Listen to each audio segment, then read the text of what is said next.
সামাজিক মাধ্যমত সৰভোগৰ যুৱতীৰ আপত্তিজনক ভিডিঅ' ভাইৰেল কৰি আটক হ'ল বঙাইগাঁৱৰ যুৱক কৰুণাকান্ত ৰায়। যুৱতীগৰাকীৰ অভিযোগ অনুসৰি যুৱতীগৰাকীৰ লগত প্ৰেমৰ সম্পৰ্ক থকা বঙাইগাঁও জিলাৰ চিডলচতীৰ কৰুণাকান্ত ৰায়ে প্ৰেমৰ চলনা তথা ভয় ভাবুকিৰে যুৱতীগৰাকীৰ পৰা লৈছিল কিছু ব্যক্তিগত ফটো আৰু ভিডিঅ'। আৰু পিছলৈ ইয়াৰ আঁৰলৈ যুৱকজনে যুৱতীগৰাকীক সেই ফটো আৰু ভিডিঅ' সামাজিক মাধ্যমত ভাইৰেল কৰাৰ ভাবুকি দি আহিছিল। যুৱতীগৰাকীৰ অভিযোগ যে যোৱা ২৬ এপ্ৰিলত যুৱতীগৰাকীৰ আপত্তিজনক ভিডিঅ' ইনষ্টাগ্ৰামত আপলোড কৰাৰ পিছত ২৭ এপ্ৰিল তাৰিখে পুনৰ ফেচবুকত আপলোড কৰিছিল যুৱতীগৰাকীৰ আপত্তিজনক ভিডিঅ', যাৰ ফলত উপায়ন্তৰ হৈ ভুক্তভোগী যুৱতীগৰাকীৰ পৰিয়ালে যোৱা ২৮ এপ্ৰিল তাৰিখে অভিযুক্ত কৰুণাকান্ত ৰায়ৰ বিৰুদ্ধে সৰভোগ আৰক্ষী থানাত অভিযোগ দাখিল কৰাত সৰভোগ আৰক্ষীয়ে আটক কৰি নিজৰ জিম্মালৈ লৈ আহে অভিযুক্ত কৰুণাকান্ত ৰায়ক।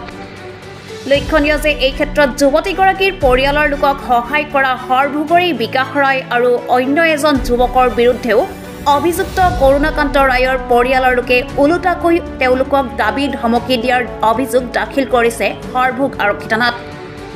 এই ক্ষেত্ৰত ভুক্তভোগী যুৱতীগৰাকীৰ লগতে বিকাশ ৰায়ে আৰক্ষী প্ৰশাসনৰ ওচৰত অভিযুক্ত কৰুণাকান্ত ৰায়ৰ উপযুক্ত শাস্তিৰ দাবী জনায়। বঙাইগাঁৱৰ টুলুঙীয়া চিডলচতীৰ ল'ৰা এজন নাম কৰুণা ৰয়, তেওঁৰ লগত মোৰ ভালপোৱা সম্পৰ্ক আছিল। সেই সম্পৰ্কৰ সুযোগ লৈ সি মোৰ পৰা বেয়া ফটো বিচাৰিছিল আৰু মানে ধমকি দি লৈছিল, আৰু সেয়া মোৰ কোনো নিজৰ ইচ্ছা দিয়া নাছিলোঁ। সেইবোৰ পোৱাৰ পিছত সি মানে ব্লেকমেইল কৰিছিল, ধমকি দি আছিল ভাইৰেল কৰিম বুলি। তাৰপিছত মোৰ ঘৰৰ চবকে ফোন কৰি সি ডিষ্টাৰ্ব কৰে আৰু বেয়া বেয়াকৈ কয় চবকে সি। তাৰপিছত ২৬ এপ্ৰিল তাৰিখে সি মানে মদ খাই কেনে এনেও একো কাৰণ নোহোৱাকৈ বা কাজিয়া চাজিয়া নলগাকৈ সি মোৰ ইনষ্টাগ্ৰাম পেজৰ পৰা ভিডিঅ' আপলোড কৰিছে, ষ্টৰি দিছে। আৰু সেইখিনি হোৱাৰ পিছত উল্টা আৰু মোকে ধমকি দিয়ে। আৰু ২৭ এপ্ৰিলত সি আৰু মোৰ নামৰ ফেচবুক পেজত গ্ৰুপ খুলি আৰু একেখিনি কামেই কৰিছে।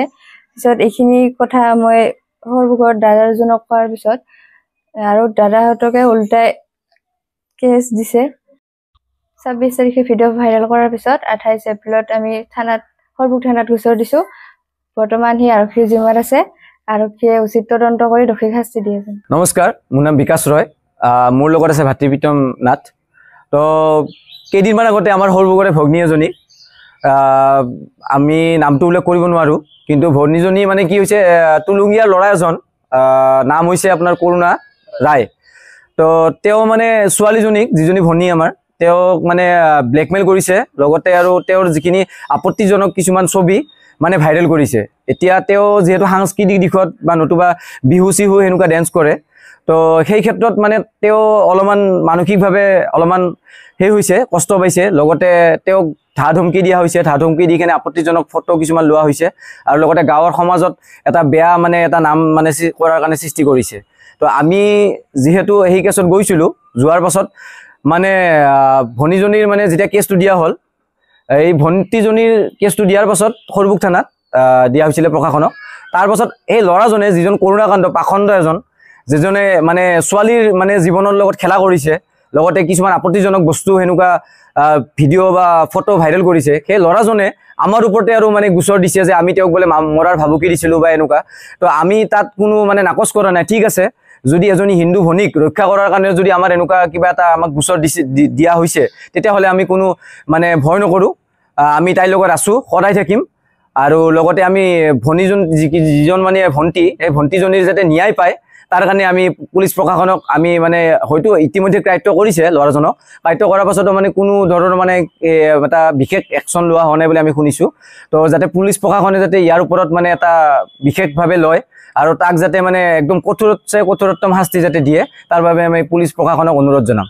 যিজন কৰুণাকান্ত ৰায়, তেওঁ এনেকুৱা এজন পাখণ্ড, যিজনে প্ৰেমৰ দৰে এটা মানে সুন্দৰ এটা মলিন এটা ধুনীয়া এটা সম্পৰ্কক ইমান মানে বেয়া ফাললৈ লৈ গৈছে। আজিকালিৰ সমাজত এনেকুৱা ল'ৰা যদি থাকে, তেতিয়াহ'লে ছোৱালীবিলাকে বিশ্বাস কেনেকৈ কৰিব ভাল পোৱাত, মোৰ কথা সেইটো। আৰু যদি এনেকুৱা পাখণ্ডই যদি শাস্তি নোপোৱাকৈ যদি এনেকৈ থাকে, তেতিয়াহ'লে আৰু হয়তো 10জনী ছোৱালী হয়তো জীৱন এনেকৈ ধ্বংস হ'ব।